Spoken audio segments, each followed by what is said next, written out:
So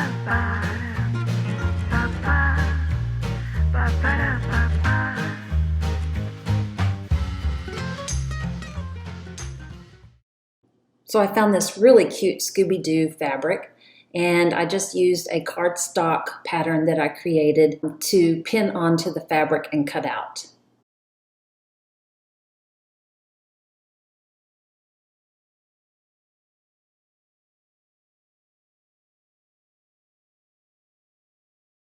All right, so now you can see that I have it face up, but I'm going to put it face down, and I'm going to measure out some triangles on either side of the square.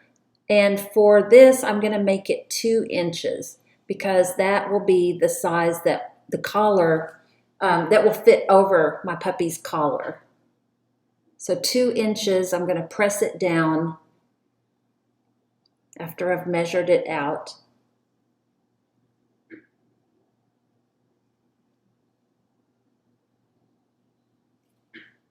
And now I'm ready to sew it along these edges so that that part will stay down and not come out whenever the puppy has it on. So I'm just sewing those triangle corners on the ends, starting at the top and then pivoting at the corner to do the other side.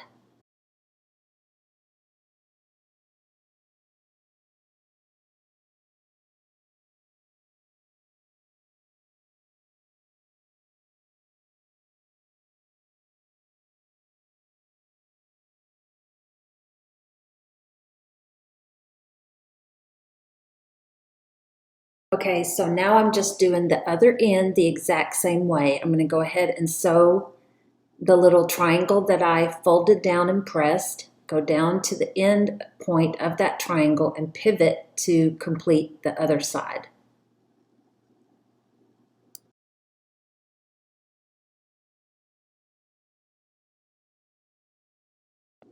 All right, now that we have that done, we can see those little triangles that we sewed down. And now we're going to sew this right sides together, avoiding the collar area. We're going to sew the sides together.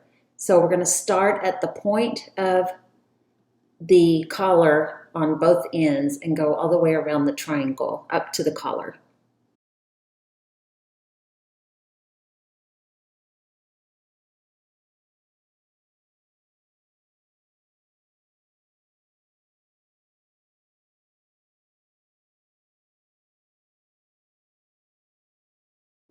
All right, now that you're finished sewing those seams, we're going to trim the edges and kind of clip that pointed part of the bottom so that it's not too bulky.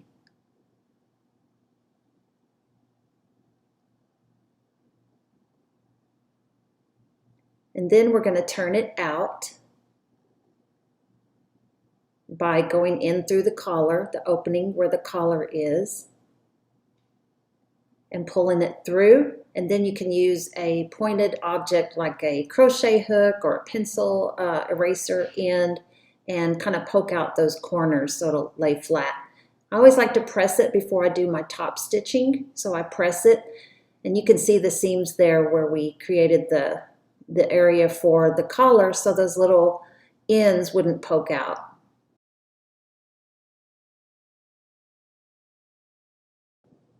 Okay, now what we're going to do is we're going to sew the collar area. It's about 2 inches down, going all the way across. Now, you could mark it with a fabric marker or erase, what do you call it, a disappearing fabric marker.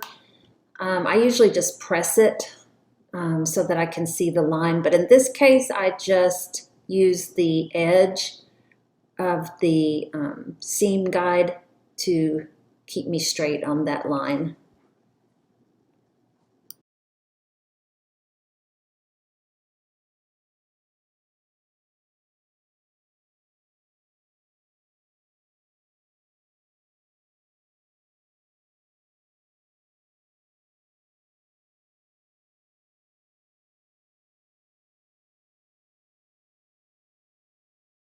Now I'm starting to do a seam at the very, very edge for a top stitch.